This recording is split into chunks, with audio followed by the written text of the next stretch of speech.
Alright guys, Matt from Just Wrench It here. I'm going to do something interesting today. I'm going to get your guys' input. I finished up the Acadia.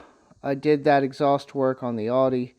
And then I pulled the truck into the garage here because I planned on doing some body work to it. And I was going to paint it. I'm tired of it being all different colors. And obviously it's an old rough truck. We got some issues down here with the rockers. Cab corner, that's typical right there. Cab corner rusted out.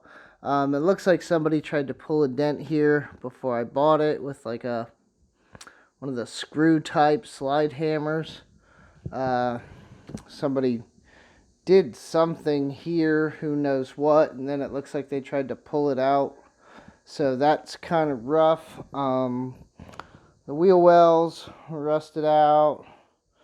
That's normal. The back here, back by the taillights, inside there's some rust, but for the most part, the rest there looks pretty good. The bed, it's not horrible. I made a patch up there on that side of the wheel well, a little patch with a piece of metal I welded in. But yeah, the one thing about a tailgate is the piece here is rusted, and I play hell trying to find another one of those. Plus, if you look at that area, it's pretty rusted. So that's kind of an issue. This side, move the seat here.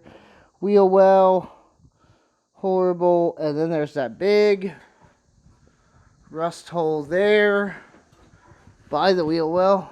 Really large. Okay. The seat in typical GMC Sonoma S10 fashion is in horrible shape, and I don't like the bench seat. I would have much rather had the, what is it, like 60-40 or whatever. This side, cab corner, and the rocker's like literally gone on this side. There's like nothing there. So the good news is the engine runs really well. It's very reliable, and the truck runs great. So here's my issue. I pulled everything out. Let me see if I can get a light for you guys in here.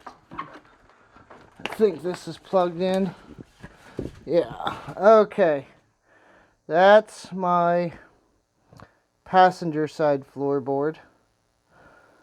And that, I mean, honestly, it's not that bad. It looks a lot worse than it is, right? It's a lot of surface rust, a lot of stuff going on right here over by the rockers. But that should be fixable for the most part. My big issue, and what I wanted to get your guys' thoughts on, is this side.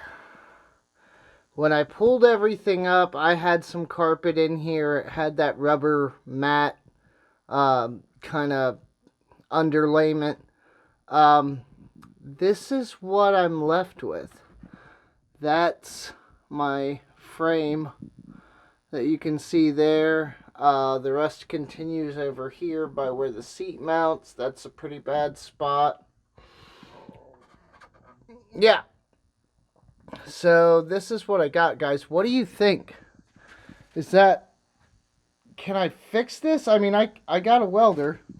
I can weld in some metal. I can do all that. I'm just curious to see what you guys think.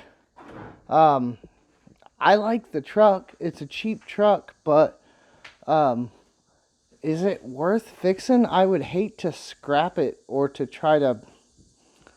I can't sell it like that. It's got to be fixed structurally, but I mean, I would hate to like part this truck out. Nobody's going to want these parts. The engine's really good, but who wants an engine from a 1995 GMC Sonoma? You know what I mean? And it's the 4-cylinder. It's not even the V6. So, I don't know, guys. What do you think? My plans right now is to get some metal and repair it and do some videos and still paint the truck. And then maybe once I got it fixed to a good degree, structurally sound, I might sell it at that point. I kind of want something else. Maybe a little bigger of a truck. But obviously I can't sell it like this. So what are your guys' thoughts? What do you think I should do with it? Yeah, I was really surprised. I didn't think when I pulled open this door and took everything off, I really didn't think it was going to be this bad, but it is. I mean, if you look at this, I put weight on it and the whole darn thing moves. So what do you guys think? What should I do with this? Yeah, I just wanted to get your opinions.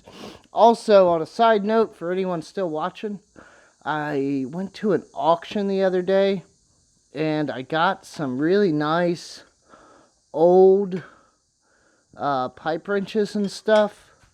I got some old tools, some other things. Here's a little wrench set that I got. I mean, they're old school. They're really old school. I plan on cleaning those up. I got a bunch of stuff. I got this very tiny, must have been like a promotion, little tiny Craftsman organizer toolbox kind of thing, filled with little screws and odds and ends and a couple taps, little tap wrench for most normal tap sizes. Yeah, I got that. I got a whole bunch of other odds and ends over here. So I got a planer. I got some metal wire and some other random stuff. I pretty much bought everything I could get my hands on. I put a lot of it away already, but the wrenches and the things that I got were really nice. I also got this. Now, I don't think functionally I'm going to be able to do anything with it, but it's essentially like a really old socket set, right? Like, these are the sockets that go in this. It's basically an extension. The really cool part I thought about this was it's actually got a U-joint that comes with it. So, I mean, this is really cool. Maybe, I don't know, like just like a collector's item or like maybe like a talking piece. There's also a screwdriver bit for it. Oh, sorry, I'm not looking at the camera. There's also a screwdriver bit for it. Goes in the end of that so you can use it as a screwdriver. I thought it was really cool. It's got the square bits here. It's got the hex bits. You can tell some of them have been used more than others. But yeah, I got that with the carrying case and everything here. Obviously, it's been torqued on a little bit. It's got a twist to it. But yeah, I picked up a whole bunch of stuff like that. I plan on fixing up the pipe wrenches and the small wrenches over there and things. Also, found this pair of old Craftsman wire cutters. They're about 7 inches. From what I can tell and the markings and everything, this is a style that was used from about 1935 to roughly about 1960. I don't know how old they actually are. It's hard to date things from around this time. But yeah, they're really cool. I plan on cleaning these up, taking some way over there, taking some Plasti Dip and making handles for them. So that's it.